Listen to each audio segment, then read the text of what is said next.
Time, how quickly it passes. 17 years, how fast they have sped by. And yet, in God's time, these years which He has allotted for the Woods ministry here, He has made all things beautiful. In our seasons of celebration and stillness, joy and sadness, planting and harvest, God has been faithful to bring through the Wood family His Word, His comfort, His fellowship, and laughter. There is a time for everything and a season for every activity under heaven. It goes on to list a whole lot of things, like a time to be born, a time to die. I'll add a verse today, an invented verse. There is a time to come and a time to leave. Solomon, in his great wisdom, recognized that kingdom life is seasonal. Though this may be a time now of the Woods leaving us, God has called them to enter a new ministry. But before that happens, let's look back and remember some of the seasons of the Woods ministry to us these past 17 years. One of the things many of us have enjoyed is watching Evangeline and George Paul grow up. I live in a preacher's house. I'm quiet as a mouse. I just cannot carouse, 'cause I live in a preacher's house. People expect a preacher to have the wisdom of an owl, the courage of a lion, the strength of an ox, the memory of an elephant, the peacefulness of a dove, and the appetite of a canary. I live in a preacher's house. I'm quiet as a mouse. I just cannot carouse, 'cause I live in a preacher's house.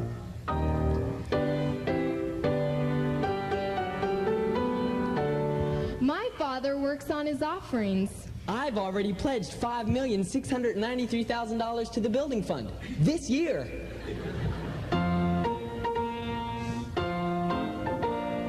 And he rehearses his weddings. The part I like best is the kiss.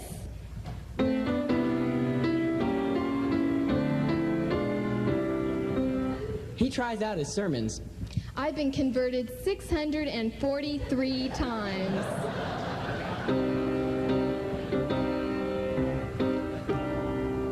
And he practices his funerals. I hate to lay down. I live in a preacher's house. I'm quiet as a mouse. I just cannot carouse, 'cause I live in a preacher's house. One night, a burglar broke into our home. My father got up to investigate the noise. The burglar said, "Stand back, preacher, I'm hunting for money." My father said, "Wait a minute, let me turn on the light and I'll hunt with you." Live in a preacher's house. Folks think I'm on the skids. Do you know why I'm so mean? It's 'cause I play with the deacon's kids.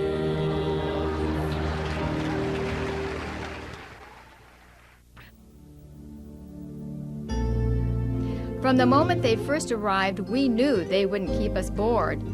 Being the preacher's kids didn't crimp their style at all, and their individual uniqueness always shined brightly, whether they were caring for their dog Boomer, appearing in church musicals, or counseling at kids' camp. Though George Paul spent some of his years behind an eye patch, Evangeline made up for it by keeping her eye on things, even when she was asleep. And while they were growing, so were we. Even though our size reduced from 70 to 35 when Pastor Wood first came to the 15th Street Church, we hung on and soon began to go through cycles. We'd grow until we filled our services, then outgrow and add more services, then move to larger buildings. What a blessing it was when we of Glad Tidings joined together with the people of the First Assembly of God of Costa Mesa in 1975. We celebrated the merge as a marriage. And funny thing, several actual marriages did really occur because of the merge.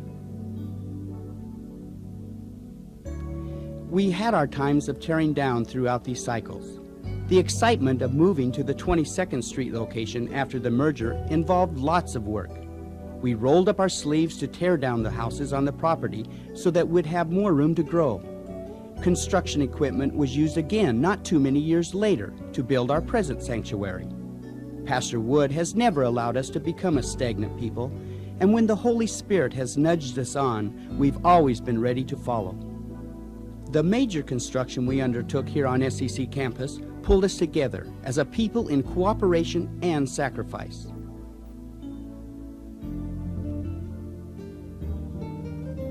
A congregation that's moving in the Spirit can't be hindered by excess baggage.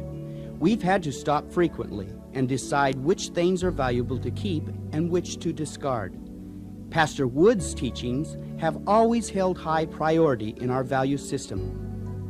But we can also remember moving from 22nd Street onto our present property and into the trailers.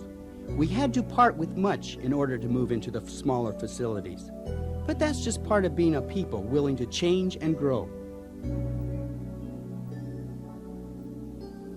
No one can sit long under Pastor Wood's teaching and not know that his heart beats strongly for missions. From his early childhood experiences as a son of missionaries, Pastor Wood has strongly encouraged all of us to help spread the gospel throughout the world. Some of us have obeyed the call to support our missionaries through giving and prayer, while many others, from teenagers to adults, have personally gone to foreign fields. Few will ever forget when, time after time, before leaving for their distant destination, missionaries have gathered at the altar to receive our prayers and sing with us, "God be with you till we meet again." Catching Pastor Wood's excitement and vision in reaching the world has caused us to grow in the commission God has given each one of us. And even as we have sent missionaries out to serve, we have always been blessed as God has brought more new brothers and sisters into our fellowship. There's something special going on here, many would say after visiting a few times and feeling Christ's love surround them. And it isn't long before their commitment is made to join us in carrying out God's ministry here.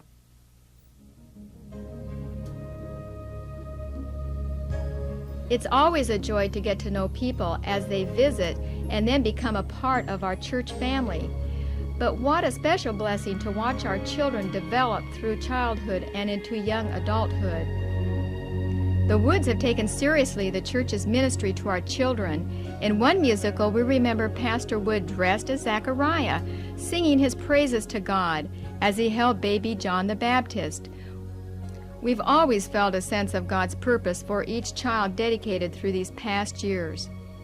And to keep their care under close supervision, every detail has been carefully watched by Jewel in the ministry of the Early Childhood Center.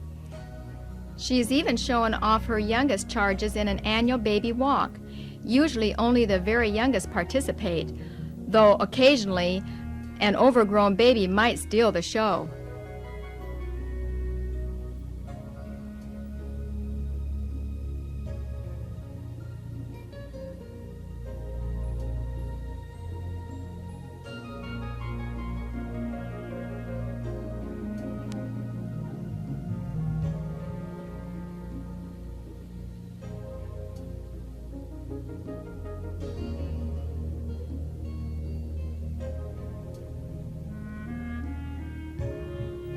For dying times, we've witnessed some ideas we thought were inspired by the Spirit die a very sudden death.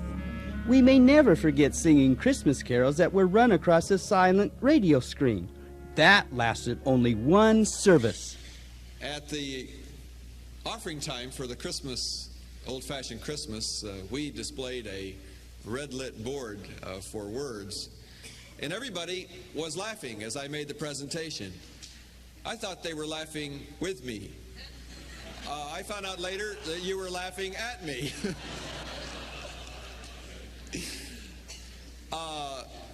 If I had run that by committee, I would have probably avoided bringing it before you. As normally things are run by committee in this church, and you know, not always do I get my way in those things. Friends are friends forever, if the Lord's the Lord of them. And this friend will not say never, 'cause the welcome will not end. Laughing and crying together are things a close family feels freedom to do. We have freely shed our tears when we've had to say goodbye for a season of time. We've been able to be honest enough to say to one another, we'll miss you and your fellowship. No, my lifetime's not too long to be your friend. I love you, Scott and Leslie, and I miss you.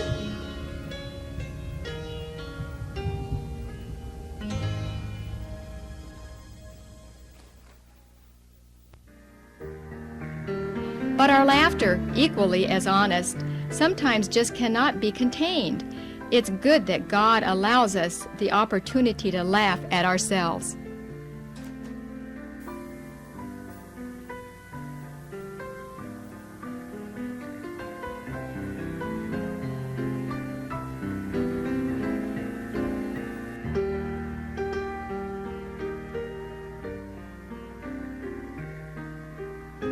Wayne and I are here again to welcome all the visitors today, like we did last Sunday, except before Wayne gives the welcome, I wanted to give a testimony that the Lord called Wayne and I into the ministry rather than to be accountants. Because last year I said that Wayne was beginning his, 13th year of ministry, and neither Wayne nor George, what? That was last week. What did I say? You said last year. Last year. See? No, last week. Last week, okay. You said it. But Wayne and I both had a difficult time subtracting 1972 from 1983, which is 11. So as of this month, he's completing his 11th year, beginning his 12th. I didn't want anybody to think Wayne was a year older than his gray hair looked. Thank you, thank you, thank you. Platform this morning, Glenn is and his wife Barbie are the new teachers for our new college class, premiering this Sunday. Glenn, give all the college students the word of welcome and invite them to your class. Great. So glad to be offering this class for college and teenage and 20-year-old kids, students, young adults.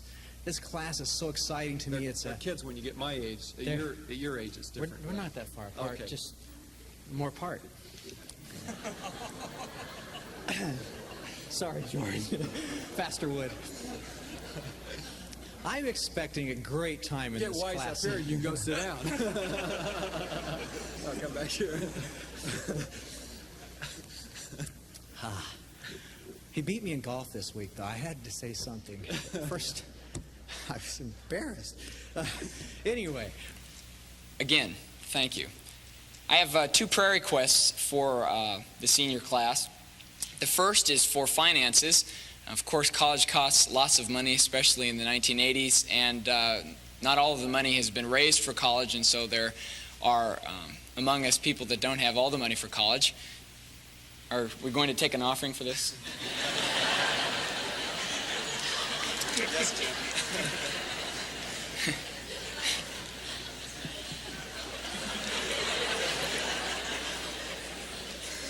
Actually, he's learned he's going to be a pastor.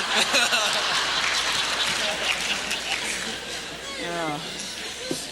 Wayne Tesh put me up to make that comment, but other than that. I'm coming to you in the name of the Lord of hosts, the Lord God of Israel. Are you with me? Do you understand what I'm saying? Now, there's the only honest one in the church.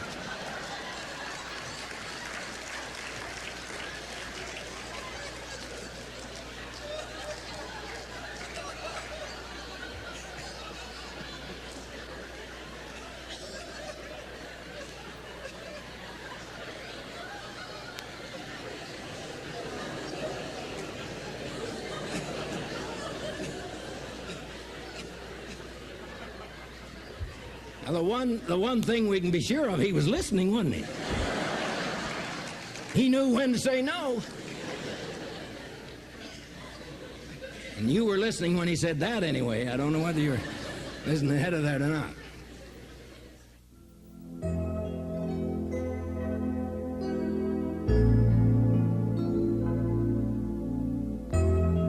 For 17 years, we've had the privilege of witnessing Pastor Wood's teaching ministry develop and grow from the small confines of our early congregation to what now encompasses many parts of the world.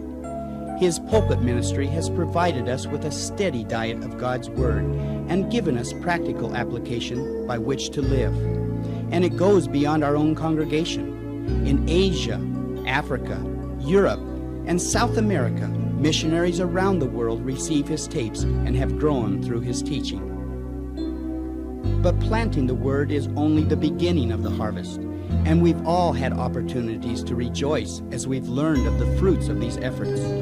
Baptisms have been moments of quiet celebrations. Reports from missionaries have brought tremendous joys. We know that God's faithfulness to the planting of His Word by Pastor Wood and others will continue to bring a bountiful harvest. There are times when teaching has ended and the music has faded that we have needed moments of quiet before God, times for communion, prayer, and seeking God. How vital these have been to us as individuals and as a congregation. When God calls us to take a stand for righteousness, He also expects us to speak out. And we've had no lack of speaking out on issues, large and small, here at Newport Mesa Christian Center. We appreciate Pastor Wood's strong stand and wise biblical evaluation of issues facing us as Christians today. Grief is no stranger to us as a church family. At times we've had to say goodbye temporarily to those who have gone into God's presence before us. People like Diana Bentlow, Mom and Dad Wood, Dwight Westover, Bob Sistig, and Aileen Sigler. People we dearly miss, but who now surround us in that great cloud of witnesses and encourage us to keep on keeping on. Our mourning is only temporary when we stop to remember them standing now in God's presence. God turns our mourning into dancing for us, and there are times when, bursting with joy, we simply need to express it.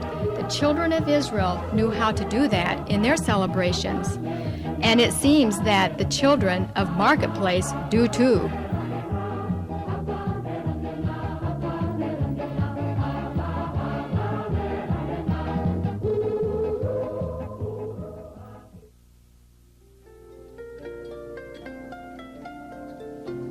Weddings, how many can be performed in 17 years? It would be fun to count.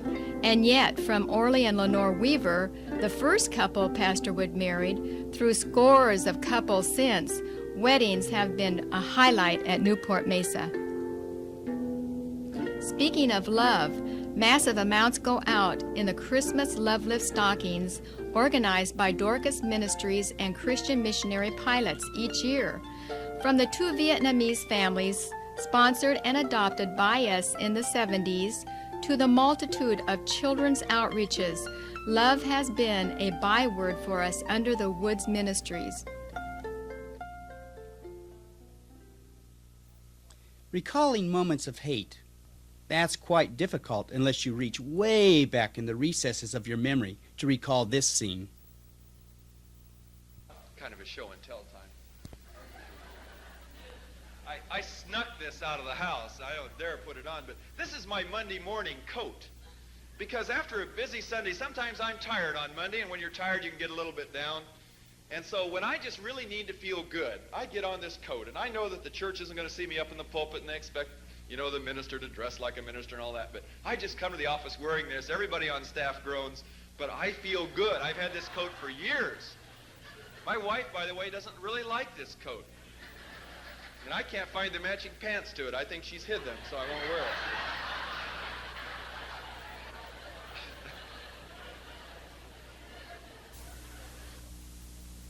Few could refrain from embracing a special brother in the Lord or a wayward prodigal who returns home. And the father every day is pacing back and forth, waiting far distant horizon to see if his son might be coming down the lane, waiting for him possibly to come home. And then one day, the tremendous event happens. The son begins to make his way home from the far-off country. And what does the father do? I'll tell you what.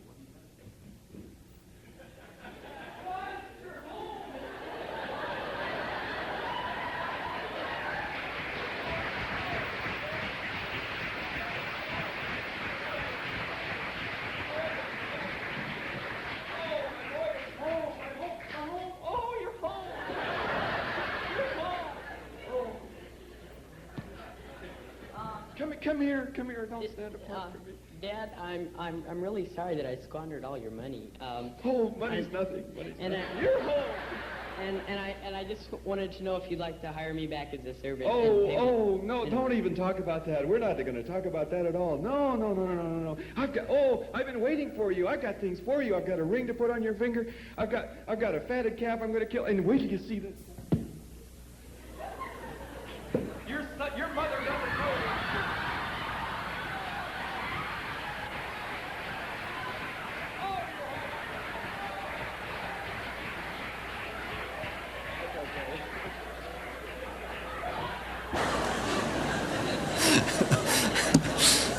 Made my day. This is great.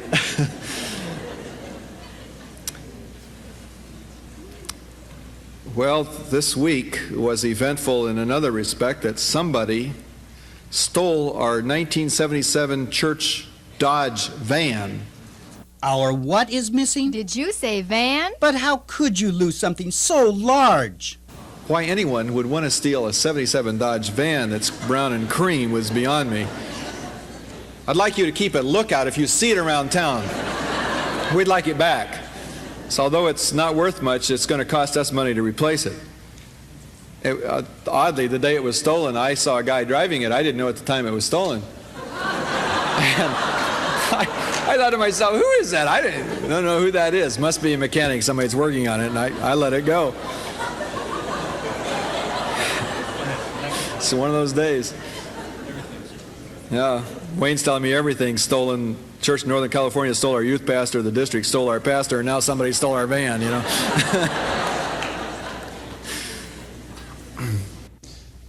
We are glad to report that we learned this afternoon that the Dodge van has been discovered by the police department and is now impounding. In impoundment, I guess, waiting for us to pick it up. I don't know what the process is. So if next week you see a 77 Dodge van being driven around town, please do not call the police. It is an MSMC.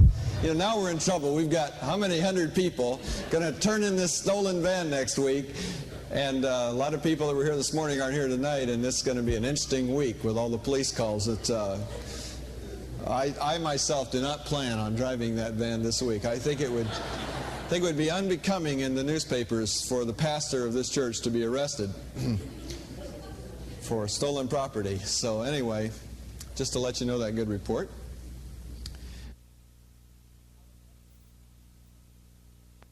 Our records show that Newport Mesa has even had a fleeting involvement with a killing carried out by our associate pastor, Wayne Tesh. Well, that's enough. What can I say? I thought it was interesting to me. You know, I thought it was. It didn't go over too well in the other services either. I thought you were going to give us a spiritual admonition, Wayne, to go kill a gopher. Yeah. I remember I did that once over on 15th and Monrovia Street, and I had my golf club because I was after this gopher, and I looked up, and across the street there were 15 people in this beautiful building, and they tapped on the window, and I looked up, and they had a sign that says, "Thou shalt not kill." Yeah, some of those things that happen. Well, listen, get acquainted with people around about you. Each Sunday we see men and women seeking our prayer for healing along with the anointing of oil. God has moved in both quiet and dramatic ways to accomplish His healing in many lives, not just physically, but emotionally and spiritually as well. Well, George, 1982, shortly before our new buildings were completed, we joined all three services for a gala July 4th service in the SEC Gymnasium. Pictures of family and friends we'll never forget. Moments permanently etched in our memories. Memories of laughter and love, healing and heartache, times of family and fellowship, testimony and tears, prayer and hope. Again today we join together in a single service, but this time to mark the closing of a season of 17 faithful years of service by you here at Newport Mesa Christian Center. In these 17 years, we've certainly experienced much together as pastor and congregation. We want you to know that we love you, and though we are saddened to see you leave, we rejoice with you for the new season that God is beginning in your lives. Some time ago, you shared a vision you had for this church, that though we were, at the time, a small leafless tree weeping at the side of the boulevard, one day those tears would water the tree's roots, and we would be full of leaves, ready to offer shade to any in need passing by. So will you also rejoice with us? For as you go on to fulfill that which God has called you to do, we also are ready to do the same. For the Church of Jesus Christ must go on.